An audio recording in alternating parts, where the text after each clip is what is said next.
Hi guys, welcome back to the Earthly Delights podcast. Today we have a very interesting guest here to talk.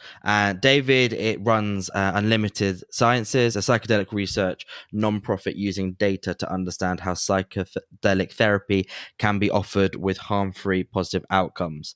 In 2019, he served as a campaign lead in the Denver Psilocybin Initiative, helping Denver become the first US city to reform psilocybin policy. David graduated summa cum laude in architecture, as it happens, from Cambridge University, and built a non-profit to help Kenyan children access schooling.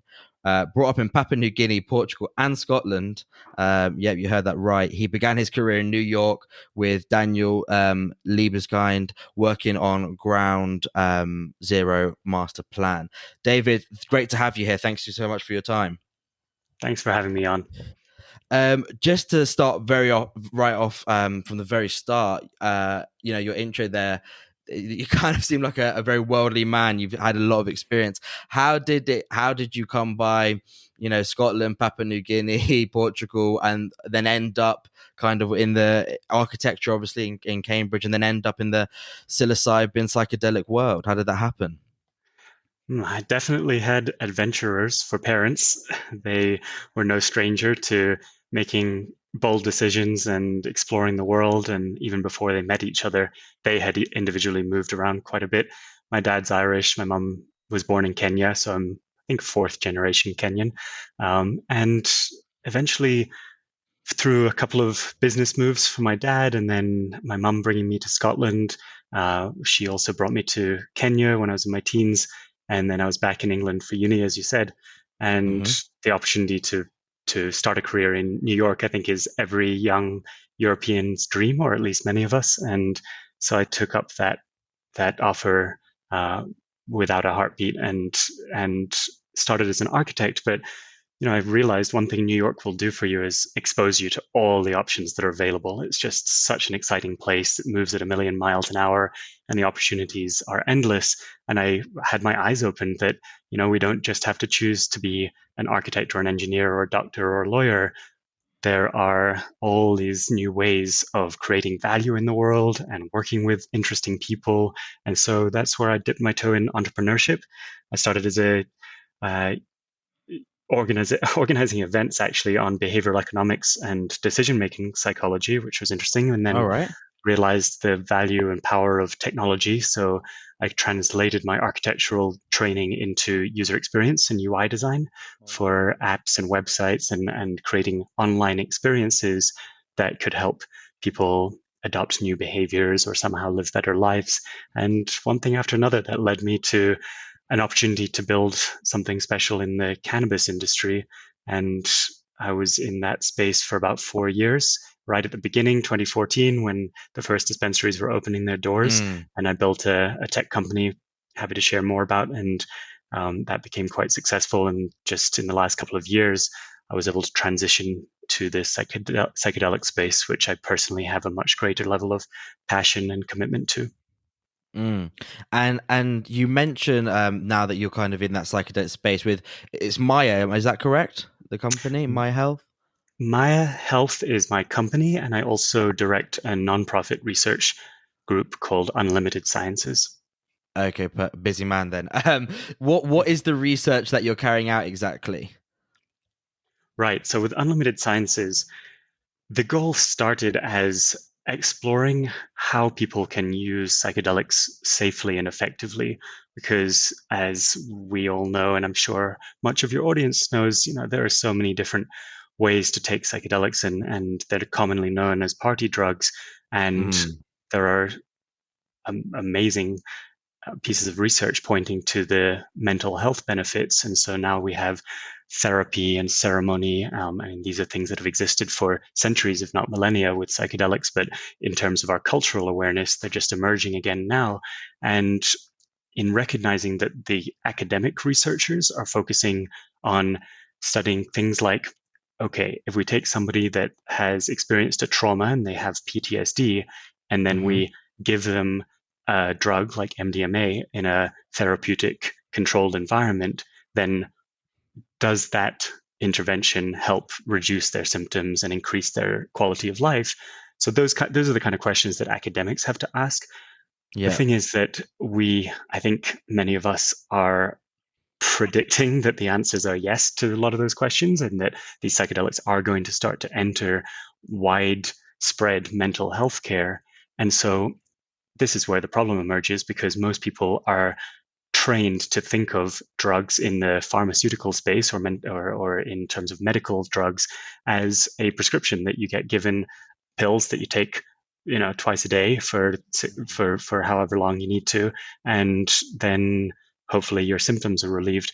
And it's just a different story with psychedelics, because the drug itself is talked about as being maybe 30% or some small fraction of the overall important experience. The narrative that your mind goes through and the journey that you go through over the course of several hours, with some drugs over the course of several weeks, in terms of the whole therapeutic protocol, that's where the magic is, in my belief, and I think a lot of people agree.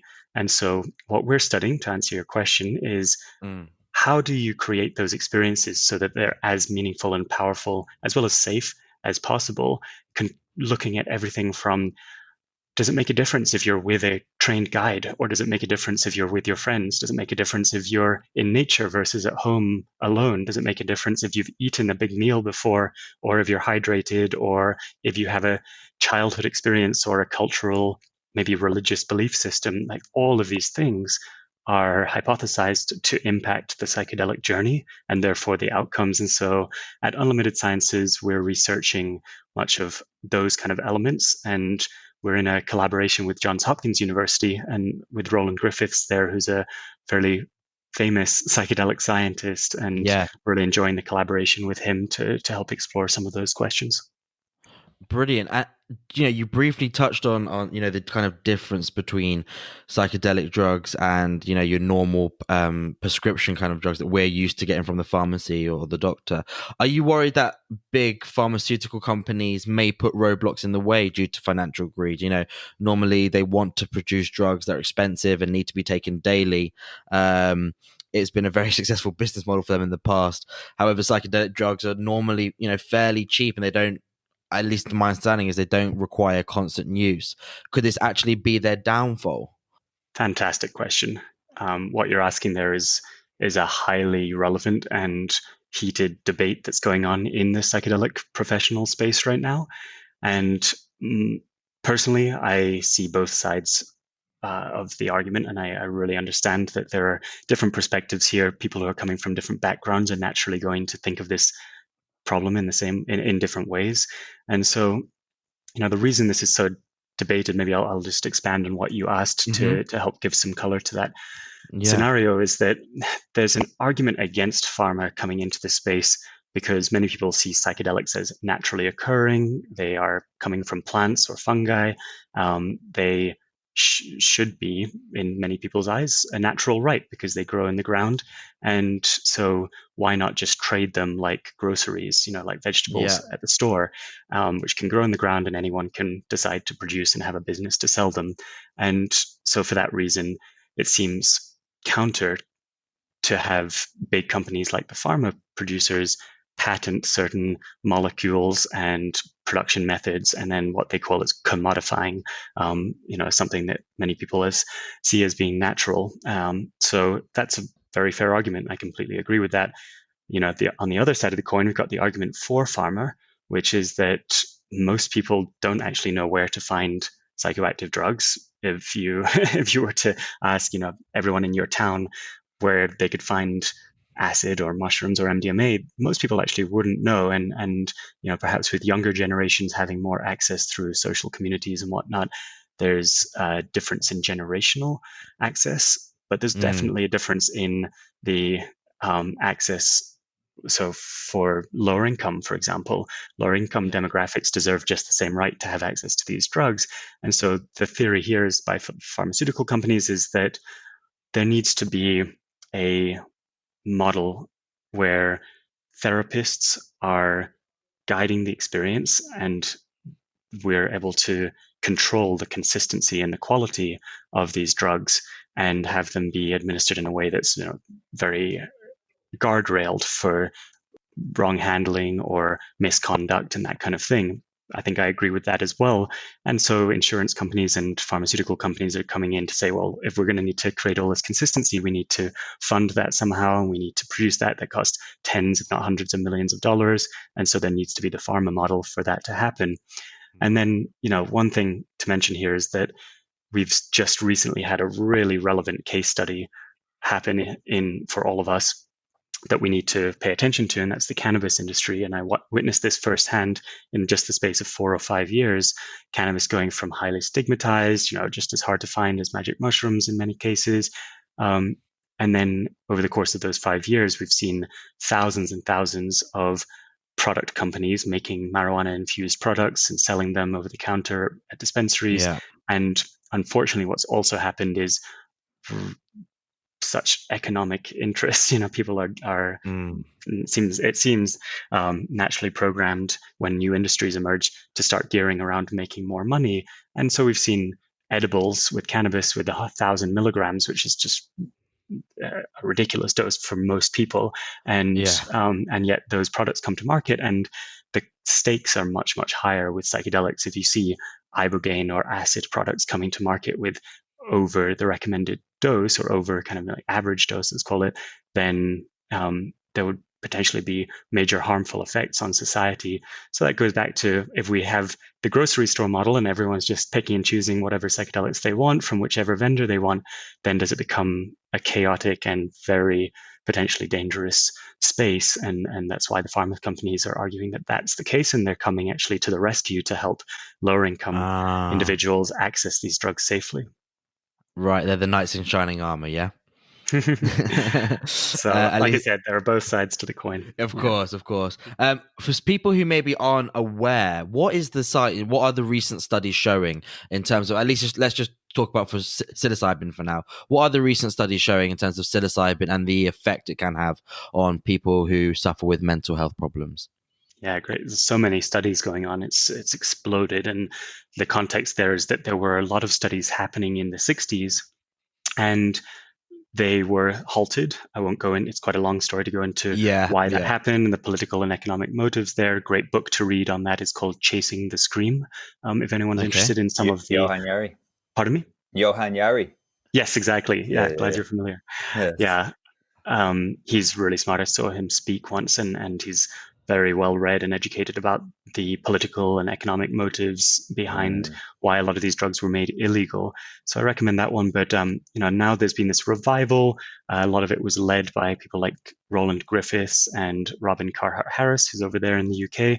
And the studies are impossible to cite them all, but some top, I think, stats are, for example, with cigarette addicts. So people who are smoking daily, smoking large amounts, were brought in, and just with a short period, I don't know if it was one or several psilocybin mushroom interventions, those people were then tracked, and 6 months later, they were measured for their smoking habits, and 80% of them had stopped smoking completely, even 6 or more months after the intervention took place. And so that's unlike most solutions that we find on the pharmacy shelves, like patches or any other kind of nicotine replacement, is that you end up just kind of addicted to that thing, or taking it for a long time in many cases.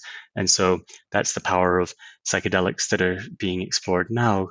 Can we have just a few very well designed experiences that maybe span over a few weeks or a couple of months, and then leave somebody better off than when they entered? And that has lasting effects 6 months and beyond. And the same thing for depression and anxiety. Actually, 80% of sufferers showed decreased symptoms. And that was from a Johns Hopkins study. There's also the stat that over 2/3 of people rate the experience in the top 5 most meaningful experiences, and a very high proportion, around 80% as well, report increased wellness, life satisfaction. There are a lot of the softer elements to this that might for now be harder to measure.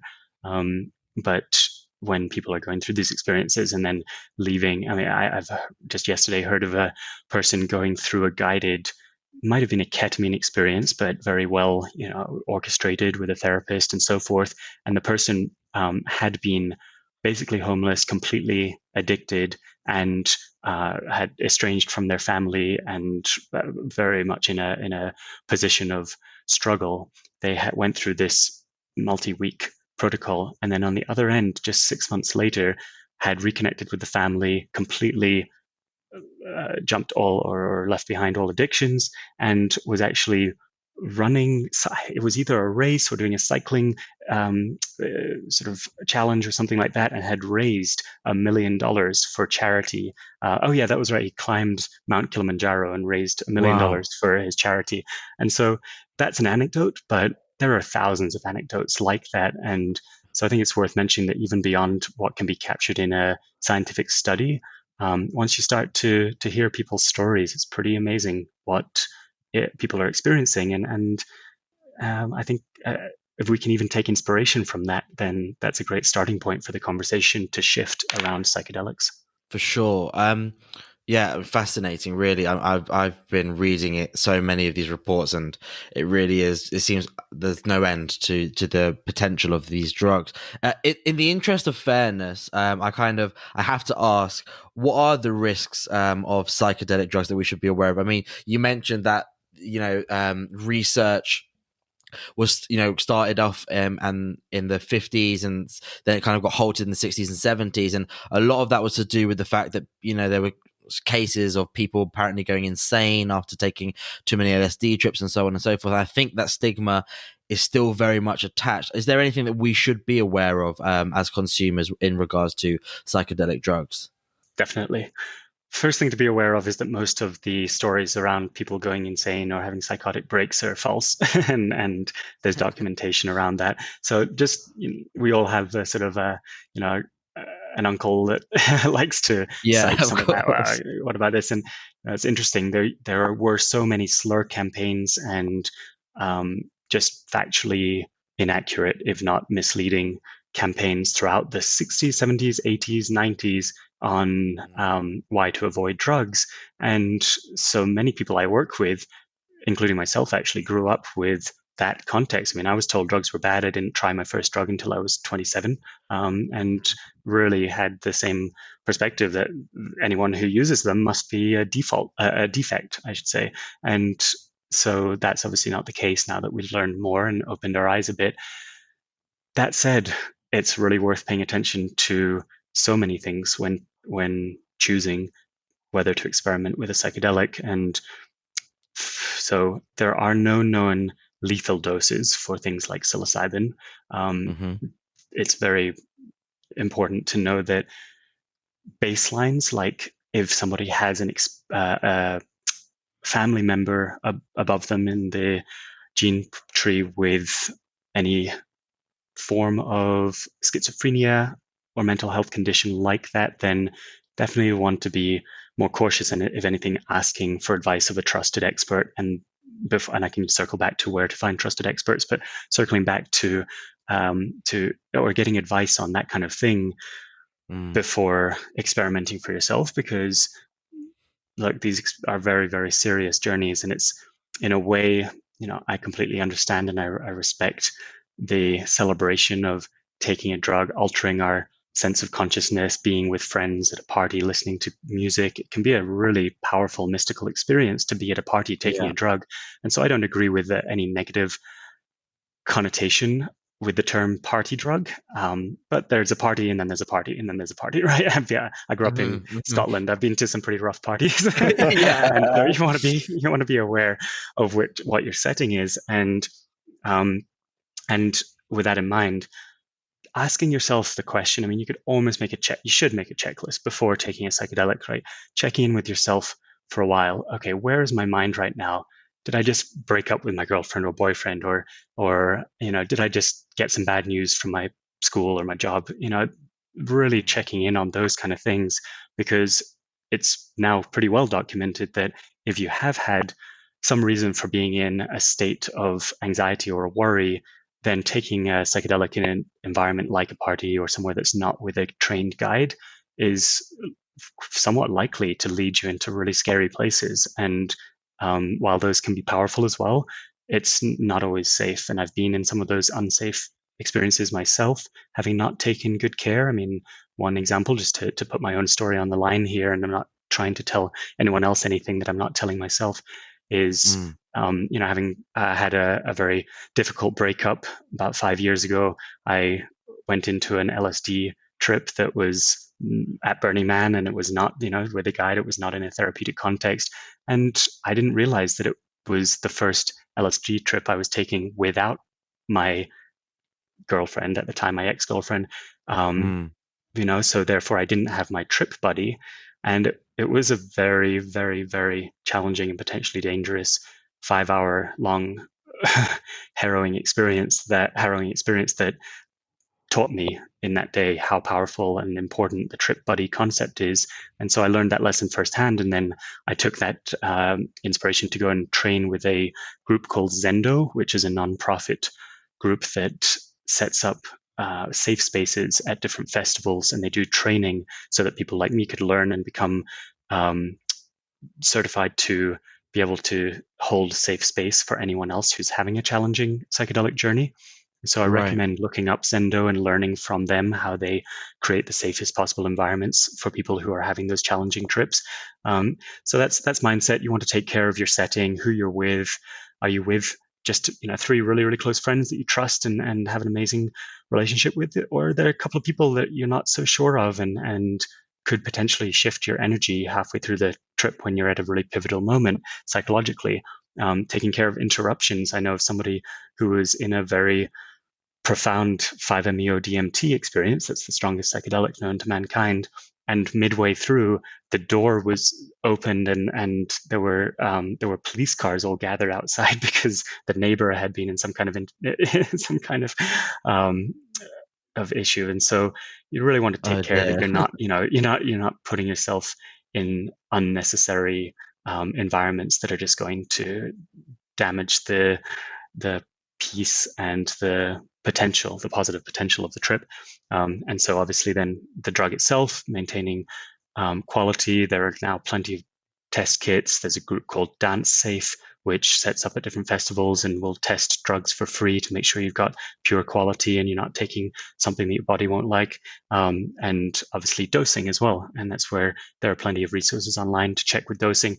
So I've talked more about what to put in place to prepare Mm. well, as opposed to all the dangers to watch out for, because I think that our minds are very powerful and they can take us to dangerous places without a Right. drug. The drug just accentuates that. And so if you're taking care of these things in your life in general and being a person that respects your own experience of life and your boundaries and the way that you're going through all the different, wonderful and challenging moments that we all face in life, then I think the mind is strong enough to get through any drug experience, no matter if you overdose, and no matter if you're in the wrong setting.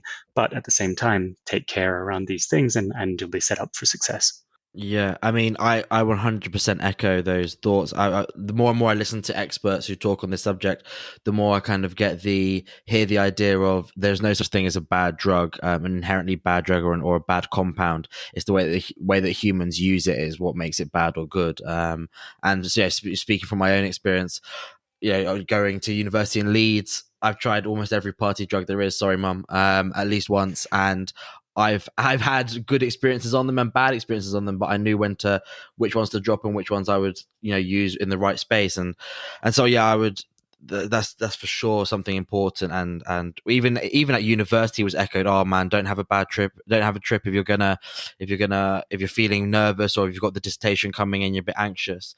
Which kind of brings me on to it's kind of come more into the culture now where people are kind of self-medicating, and a lot of people, especially in the United States, are microdosing, right? I'm sure you've heard about that. What are your thoughts on microdosing? You hear gurus in Silicon Valley and business moguls are using it to become more creative. What are your thoughts on microdosing? Well, the jury is out, I hear, in terms of the research. I might be Hmm. slightly outdated on that, but I believe that there still needs to be more conclusive research. And so, as somebody who is running both a business and a nonprofit where everything we do is around looking at the data before forming opinions, I need to sort of state that I think that there's the cultural recognition of this phenomenon of microdosing, partly because it's an exciting thing for culture to talk about. And Yeah. so I'm willing to believe that there's a part truth and a part either placebo or just cultural sort of subconscious excitement around it. That said, Mm. I microdose. I microdose on Mondays, Tuesdays, Thursdays, and Fridays.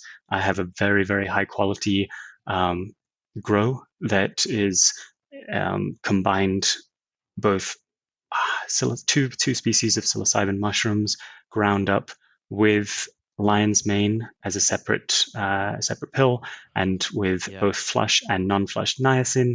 And the experience is completely not noticeable, aside from the fact that I'm doing quite a lot, and I'm running two organizations, and I have teams, and I have a lot going on. Plus, I have a Right. wonderful fiance, and I'm about to have a baby, and so there's all of the preparation around Congratulations. that. Thank you. So I just have a lot going on in life, and I don't feel overwhelmed really at any point. And that's something I've noticed as being quite different than before I started microdosing, where even when I had less going on, I would often feel that sense of overwhelm, a bit of pressure about my calendar and task list and that kind of thing. And now it just feels Hmm. easy and in flow. So I really valued that. And I do have many other friends who have experimented with microdosing to help relieve their anxiety or depression, and that's been successful in some of those cases for them. So I think it's very promising. I think that it's unlikely to do any harm. So just like probably most of the pills that you can buy on the supplement shelves in a pharmacy or at the supermarket, unlikely to do any harm. The jury is out on whether it actively does something positive or whether part of that is made by our mind. And to be honest, my opinion around placebos is that if they work, then even if it's a placebo, it's just as valuable and every bit as worth uh, implementing into the routines. Mm. And yeah, and I mean, I think I from what I've read, a lot of people have said echoed what you've just said, and I think kind of the most difficult thing about it, especially, I mean, obviously every country is different, right? But the hardest thing is kind of sourcing those quote unquote magic mushrooms, because unfortunately in many countries they're still illegal or really hard to get a hold of, so trying to get enough to microdose for a month or whatever can be quite a problem. And for someone who maybe has no experience in getting drugs in the illegal market, can be quite a scary and daunting thing to do as well. I wanted to ask Mm. you, what, we always hear about a trip. People always talk about how they had these life altering experiences, but almost, I mean, I've had them. I told my parents that I was going to Amsterdam to see the Van Gogh Museum, which is a complete lie. But um, it's so hard to explain what you see or what you've experienced. It's almost impossible, I find, and I think that's kind of a common theme with most people who have been on a psilocybin or psychedelic trips. What is the effect that a psilocybin has on the brain when you're having a trip? Like, what actually is happening there? Because some people say it's the dissolution of the ego. You're entering into another realm, and I mean, a lot of these things can be disregarded as woo woo and a bit hippie. But I think when you've had these experiences, it maybe leaves you open to that possibility. I don't know if you share that idea. I do very much. That last statement of just being open to the possibility, I think, is the most profound, and one that I think those of us still we're all exploring what it is to live this life and why we're here and what it's about. And being open to more possibilities is something that I think can be helpful with that exploration. So Hmm. I'll touch on the neurology just briefly, and I'm by no Yeah. means a scientist. So to fact check You're anything more of I'm an about to expert say. than I am, put it that way. But from my understanding, the if we take psilocybin, for example, it's acting on the neural Hmm. highways in the brain. And so they call it so it's actually acting on the neurotransmitter called serotonin. And this is why it often, well, if you take an experience like a psilocybin journey, it's shutting down, in many cases, the default mode network. And the default mode network is what we associate with autobiographical information. So things like our memories, when we have events that we're referring to in the past or facts about ourselves. otherwise called ego, right? And so for many of us, we live lives where we're in this kind of ego state. We've evolved over millennia to have an ego so that we can protect ourselves and survive. But that also leaves us thinking of ourselves with certain stories, having these recurring dialogues going on in our minds. And if that part of the brain function is reduced in activity, then, as you said, it opens up space for a heightened sense of connectedness, which is why so many people talk about, we are all one, as this after mystical experiences. And that's important because in that space, there is some research suggesting that we can essentially kind of get out of our own way, stop telling ourselves those negative recurring dialogues, and therefore put in place amazing positive changes in our life without the restrictions that we usually place on ourselves. Some people attribute that to neuroplasticity being enhanced when you're in a psychedelic experience. And really what's happening is that also the brain's prefrontal cortex, which is the part that regulates abstract thinking, thought analysis, plays a role in our mood and our perception. That's being modulated as well. So there's sort of the limits of my understanding of how it works on the brain. There's a little more there, but I would recommend people look at some of the research coming out of Johns Hopkins University. There is a great page on the USONA Institute site. That's USONA. They have a site or page with all the research aggregated on psilocybin and some of the ways it works on the brain. Really encourage looking at that. And the Beckley Foundation is in the UK. They are a brilliant group run by Amanda Fielding. She's known as the Duchess of Psychedelics, and she's a wonderful friend. Trying to get her on the podcast. She's like on the list. If we can get her on, that would be amazing. I'll share this episode with her after. Oh, thank you. Beautiful. David, I wanted to ask, so the meaning of psychedelic refers to like the revealing of the mind or soul.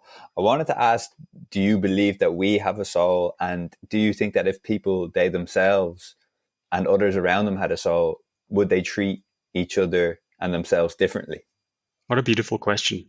I think a lot of people are in this psychedelic space to try and answer that very question, actually. And this is the way I see it. So putting psychedelics aside for a moment, I think we're each extremely powerful and brilliant, more than any of us can know about ourselves. And if somebody believes they have a soul, and that the definition of soul for that person in some way emanates grace and kindness into the world, then that person's actions are going to become more graceful and more kind. And so I think that the answer is yes, because of what we just explored earlier, that psychedelics do help to reduce those limiting beliefs, expand the options and the possibilities. And in that space, there's a very beautiful opportunity for people to consider themselves as somebody that has a soul and therefore is graceful, is kind, and can operate that way in the world as a light. And so that's perhaps my spiritual understanding. I don't know that the medical understanding of the soul even matters around that, so I'll leave it there. Yeah. Thanks, David. And can I just ask from like a personal point of view, how have you changed your interactions with people and your view of yourself since taking psychedelics and since embarking on this journey? Yeah. Well, we all grow up with a set of expectations that we're going to have school and we have to pass grades and exams, and then we have the social sort of obstacles and challenges, and then we have the next step, whether it's uni or something else, and then a job. And there's this path that's laid out in front of us that I think most people subscribe to. Some people decide not to subscribe to that path. And still there's a set of societal belief systems that we all operate within. Now, I think those are really powerful and necessary for us to function as a society. I also think that for many people, psychedelics have helped us to question which areas of that societal agreement reality we believe in and we want to subscribe to and we want to continue to adhere to, and which ones we don't. And please don't mistake that for me saying everyone should break the law. By any means, I'm not saying No. that. But Steve Jobs has that famous quote that he gave at the commencement speech where he talks about we all live in this sort of big balloon, I think he said, and once we realize that we can actually push on the sides of the balloon and expand that bubble and make it a bigger space or a more interestingly shaped space to live in, then we will live more interesting lives and probably accelerate the connectedness of humankind, can accelerate the amount of beauty and creation and compassion that there is in this world, and start to heal our society from all of the illnesses that have been a result of some major ingrained societal issues that just have been remnants, honestly, from a patriarchal historical paradigm that may not be the best to serve our modern culture, our technologically globalized culture. Lovely, lovely. Thanks, David. I also wanted to ask, because I'm interested to know, when you have these experiences, of course, it's really hard to, of course, you can measure it to some extent, and you're involved heavily in the research area of this. But I wanted to know, do you maybe think we place too much emphasis on what can be proven, particularly with regards to psychedelics? So I do think that, and I believe that in this space it's necessary for us to go about proving, because there are so many opinions and so many incorrect statements, and people across the world of all types have their own motives for thinking about psychedelics one way or another, whether it's the motive of being told by their father that drugs are bad, or the motive of making money as a pharmaceutical director. There's a whole range there. And so because there's such a disparate and dislocated set of motives, we need to look at some kind of source of truth to really understand whether psychedelics can be used safely at scale for mental health care and for other reasons. And so I believe that the research is necessary. I do think that there are different ways of thinking about research, though. A lot of the emphasis right now is on the clinical studies and very highly controlled environments where participants are brought into a university or a lab to look at the outcomes of their psychedelic journey. I think that there's a lot that data science will allow us to learn from the world, and that's where all of my work is seated.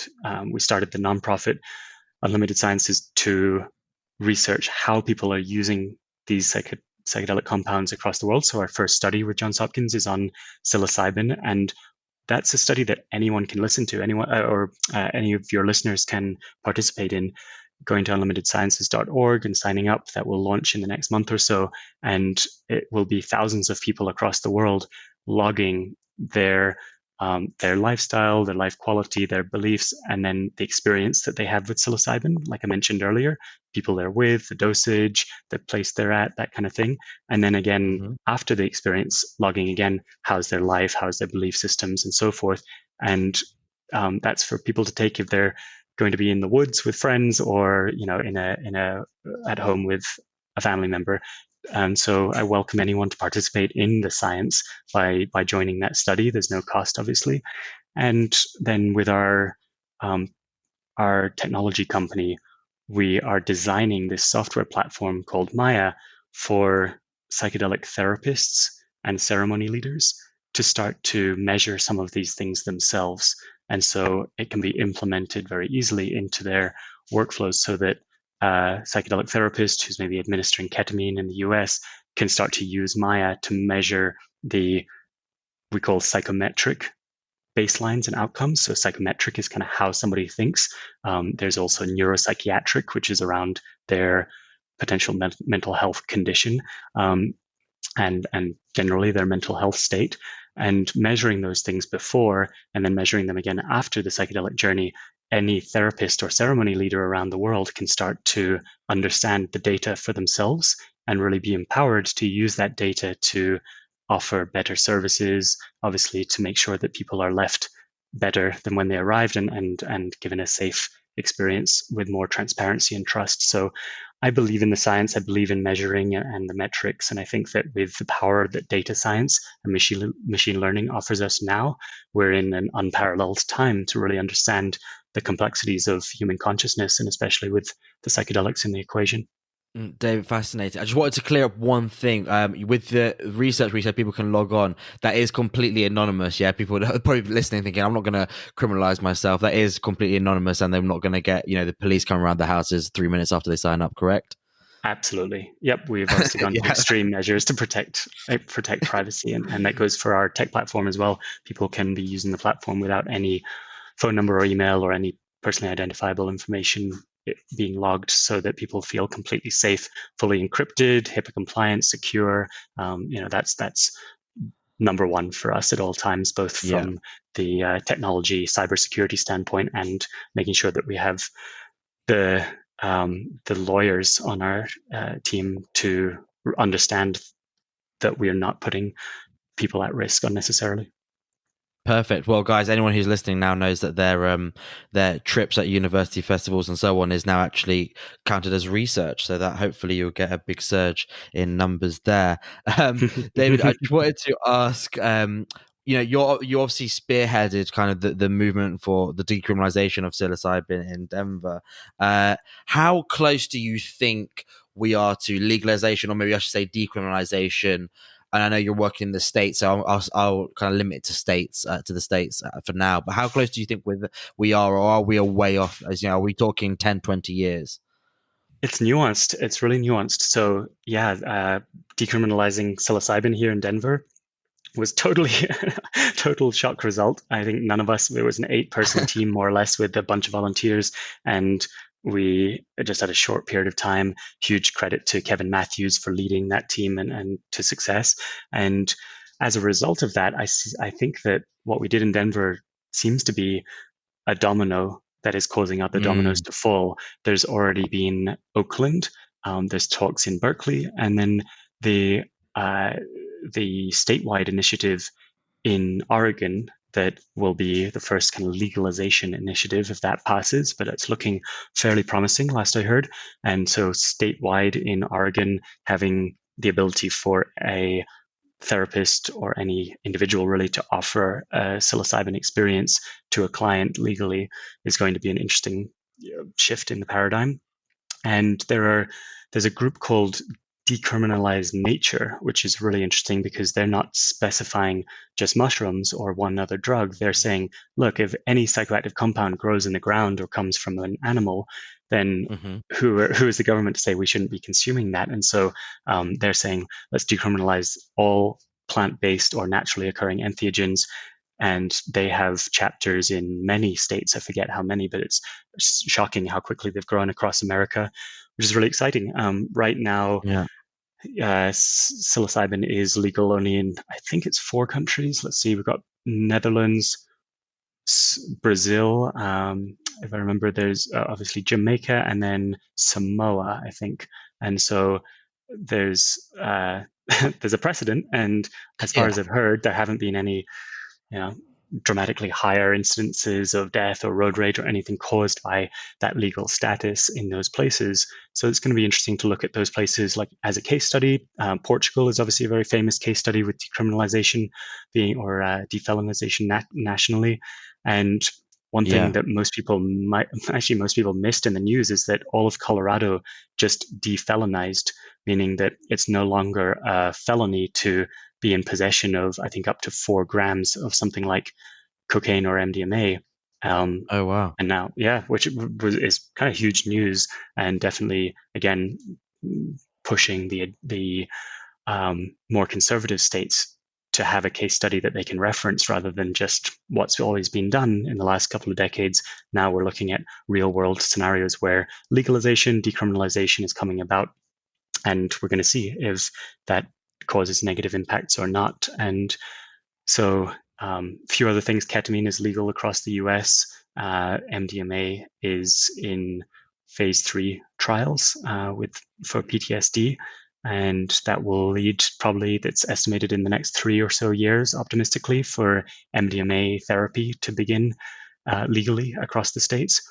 And, you mentioned LSD. It's worth me saying that while LSD and psilocybin are discussed as having similar actions on the brain, there are two concerns around LSD. One is that it's called acid, and that still has a very strong negative connotation, especially with the stories of Timothy Leary and the idea that it's just eroding the brain and that kind of thing. So LSD has not been revived as quickly as psilocybin.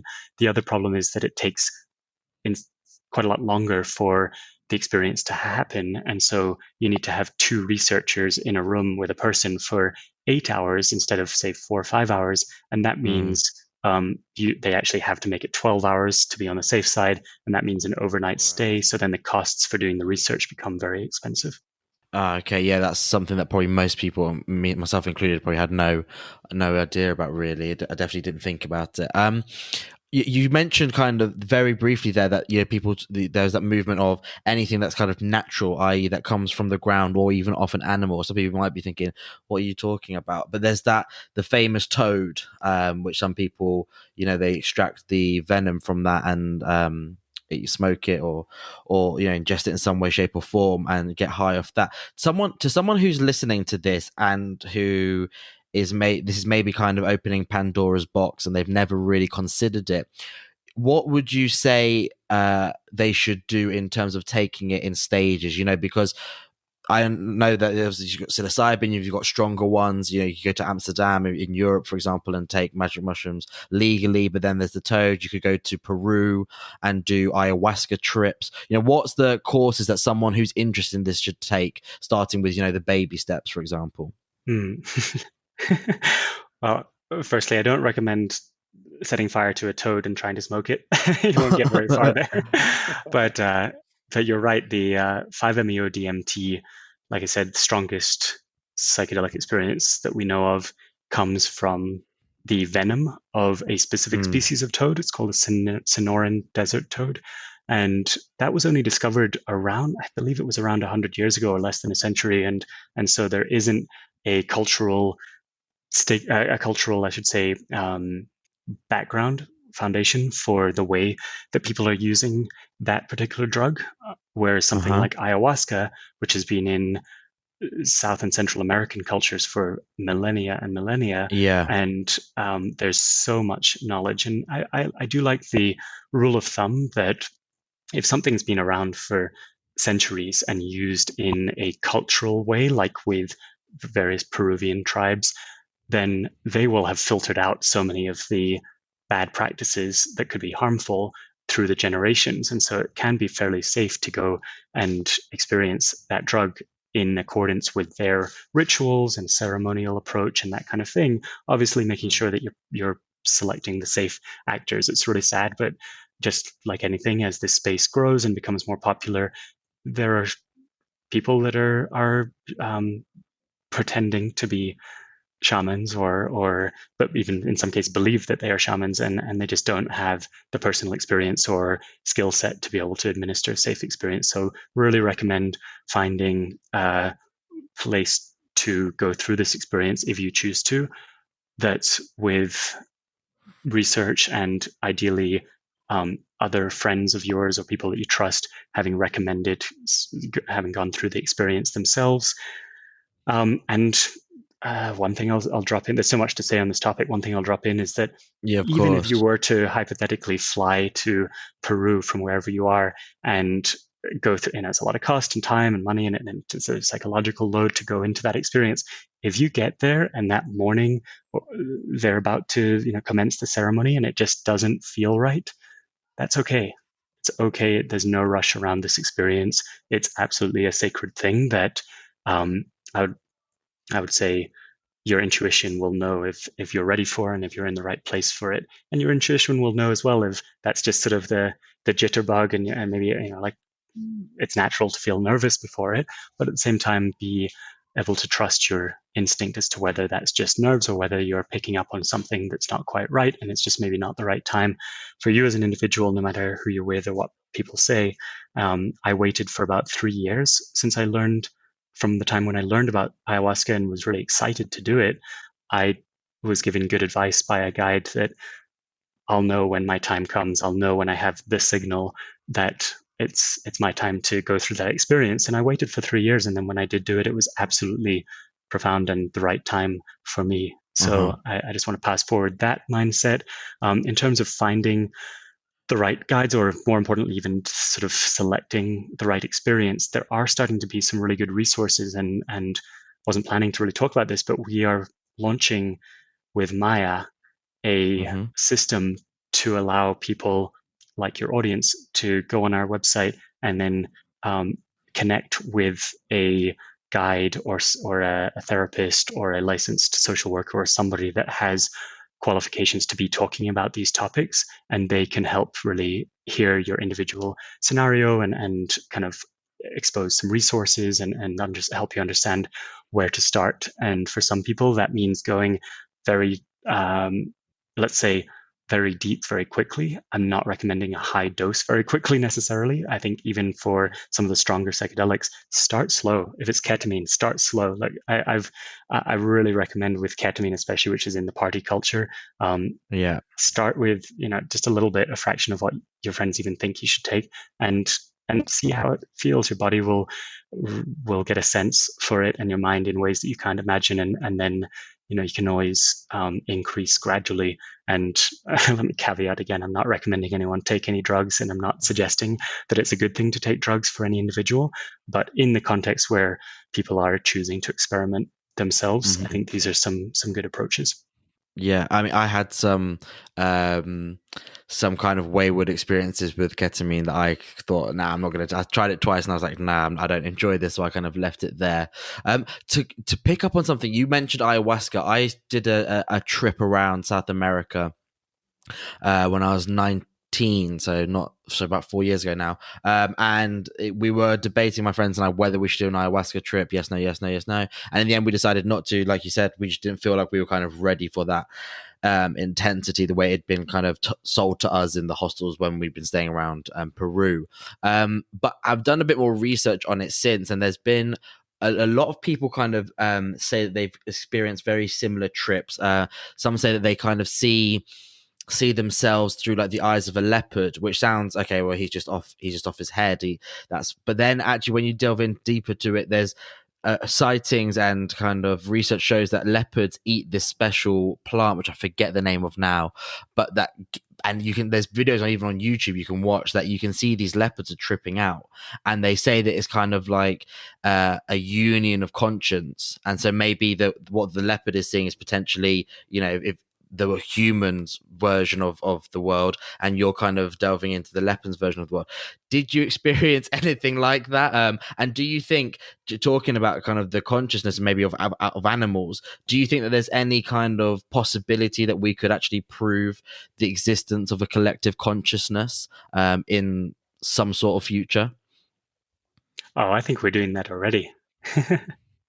Yeah. I look how the world is coming together around this COVID topic, and there are so many ways that technology, interconnectedness, being always on devices and that kind of thing are damaging to many. But there's a beautiful symbol right here now this month of the world coming together and having a collective consciousness to put aside differences in many cases and focus on healing, re-enabling this worldwide community. And so even psychospiritual matters aside, it's great to see that that's happening in our culture.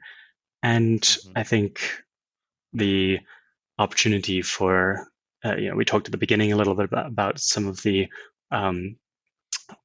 ways in which psychoactive like psilocybin can slow down or reduce the activity in parts of the brain that can open us up to a sense of connectedness. That's a very common experience that people are reporting coming out of a psychedelic experience. And I see this firsthand with veterans, Navy SEALs, for example, that have been trained, they've, years and years and years of just being ingrained with this idea of enemy and battle and fear and risk and fighting. And that leaves people with a lot of psychological scars that it's really beautiful to see drugs like ibogaine and psilocybin, MDMA, and others helping those people come through those and start to feel connected again, even to the extent that you'll see a Palestinian connect with an Israeli after growing up for several decades, just taught to hate each other, and then they can come together and connect over the psychedelic experience. MAPS is actually doing some interesting work in Israel now that will be announced soon, and I'm very excited to see what that shows for all of us. But I do believe that the connectedness is available. I don't believe that necessitates psychospiritual ideologies of any specific type. I think it's totally important and beautiful that people coming out of a Peruvian experience might assimilate with the, did you say leopard or jaguar? I've heard both experiences. Yeah, both. I mean, Yeah. either or. Yeah. Yeah. And then somebody in Gabon taking Iboga is going to have a different set of ideologies to somebody who's taking psilocybin in the Netherlands and coming from a Christian background or whatever an individual's circumstance might be. There's a lot of cultural appropriation, I've noticed. You know, we talked about 5-MeO-DMT being a fairly recent discovery, and yet there are shamans going about offering 5-MeO with the co-opted cultural ceremony of ayahuasca from Peru. You know, nothing wrong with that if it works for everybody involved, but also important to know that it's an easy way to put on a front of being this really sort of enlightened spiritual shaman when actually you're just borrowing something from a completely different culture than the topic at hand. And, you know, some of those things I think are important for us all to keep an eye open to.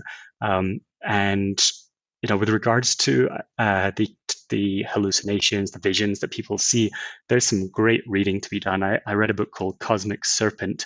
It's a short book, super recommended to anyone here who's interested in the topic, by Jeremy Narby. Perfect. He's amazing.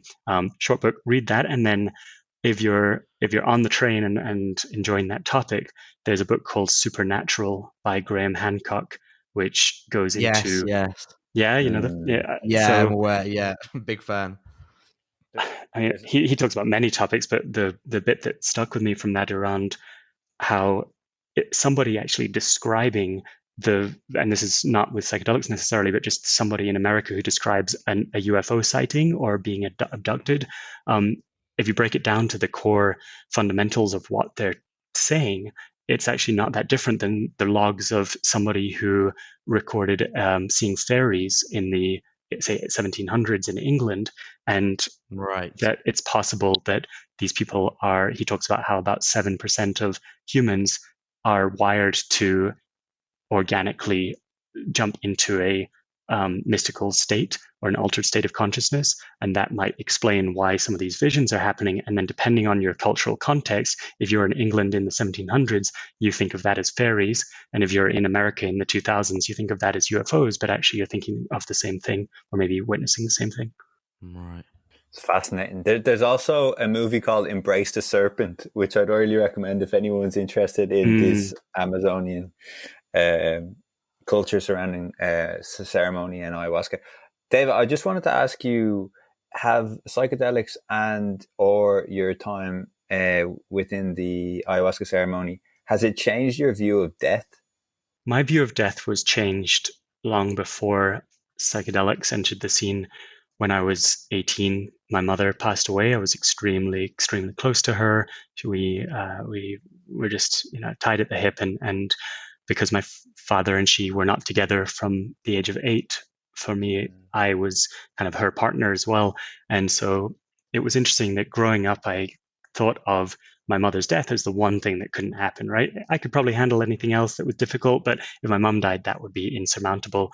And then when that happened, I was in this sort of coming of age, post high school, gap year, just about to enter uni phase of my life. And so it was a grow up fast moment, and recognizing that I could continue to live without her, and that I could be strong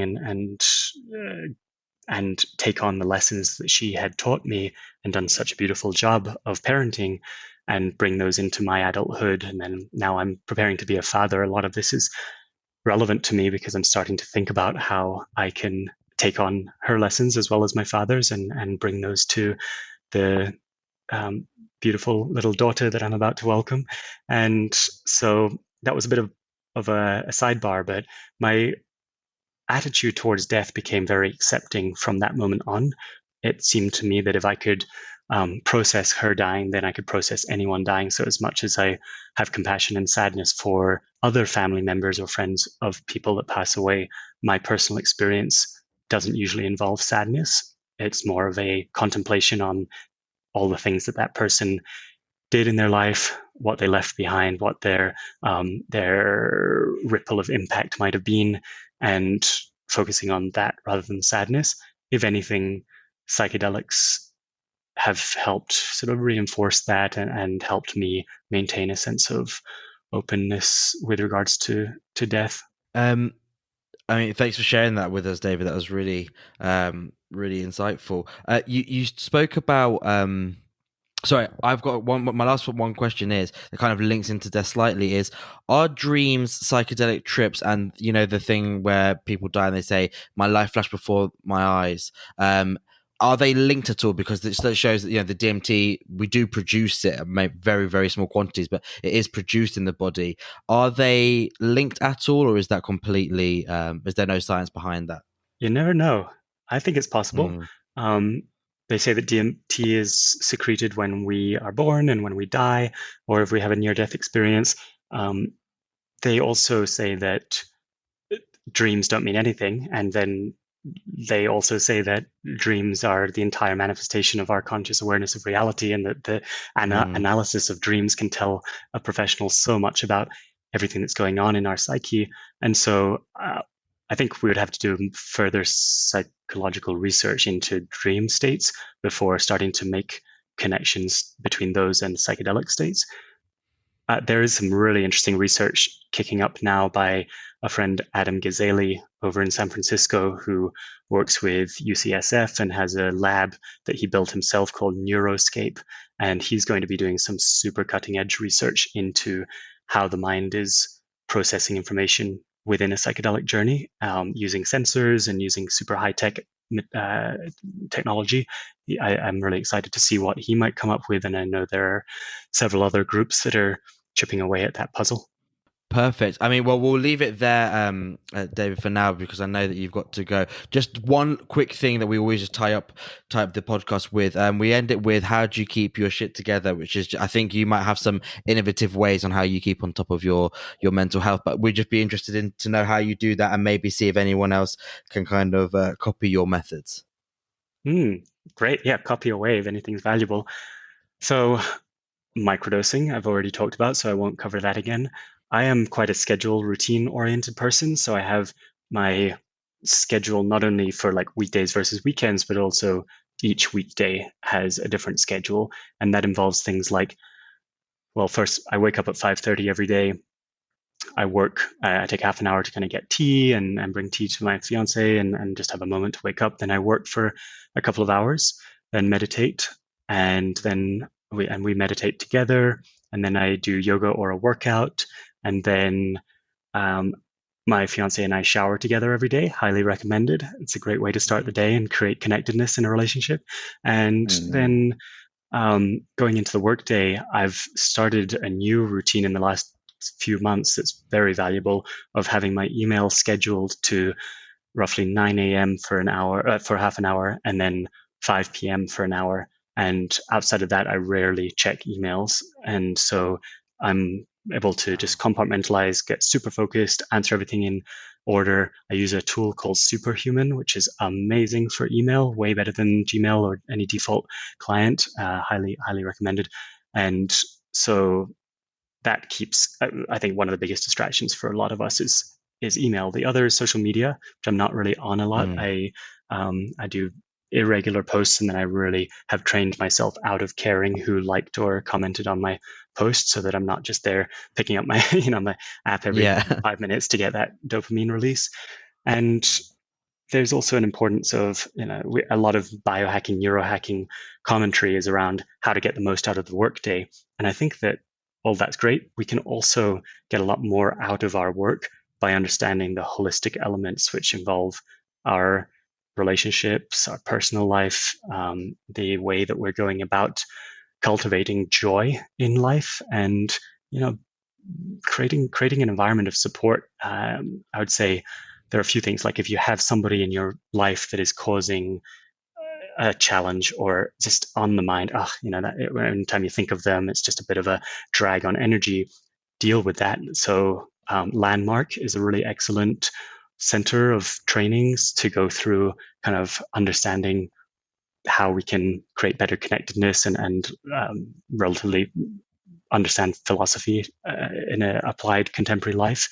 And Landmark's just one of many kind of methods of approaching difficult topics like having a very challenging relationship with a parent or something like that, and getting that out of the way, processing it, being powerful, being in good communication. And I've found personally that over the 8 or so years, I've done 4 different Landmark courses, various other things with meditation, psychedelics, retreats, and practices. And often it comes down to getting things out of the way, not adding things, right? We all have these belief systems that are entrenched in culture that are not serving us. And so looking at those and getting them off the plate, clear channel, able to operate in a way that's really clean, honest. Oh, this is my biggest one. How do I keep saying? I never tell lies. I never tell a mistruth. So if I'm driving somewhere and I'm 8 minutes away on the GPS, I don't say I'm 5 minutes away. I'll say I'm 8. And even down to the smallest level, it's hard. I remember about 2 or 3 years ago when I made that decision to switch, it was super hard. And I realized just how often we lie without even really meaning to. But once I stopped lying, I started recognizing all the other lies that people were saying. And that becomes a bit of a superpower, because then you can act in a way that will be true to what the person meant as opposed to what they said. That's beautiful, David. And I just wanted to say, I'm so happy you said holistic, because Seb jokes, it slags me. It's my favorite word in the English dictionary. We need to look at this holistically. Thank you so much. Well, David, thank you so much for your time. Like always, like the whole podcast, that segment was just as fascinating as the rest of it. So, guys, I hope you've enjoyed this podcast. We definitely have. David, just want to repeat where people can kind of log in their psychedelic experiences to help with your research should they want to do so. And we'll obviously put it in our show notes as well. But just if someone's listening now and they want to kind of search it up, where could they find that? Please go to unlimitedsciences.org and you'll see everything about our nonprofit there. Yeah, thank you for asking. Perfect. Well, we'll put that in the show notes, guys, and we'll put all the other links where you can find David and the fascinating research that he's doing now, which is at the forefront of psychedelic therapy. And thank you so much for your time. We really appreciate it. Been truly fascinating. Thank you so much. Enjoyed it very much. Thank you. Thank you. All the best.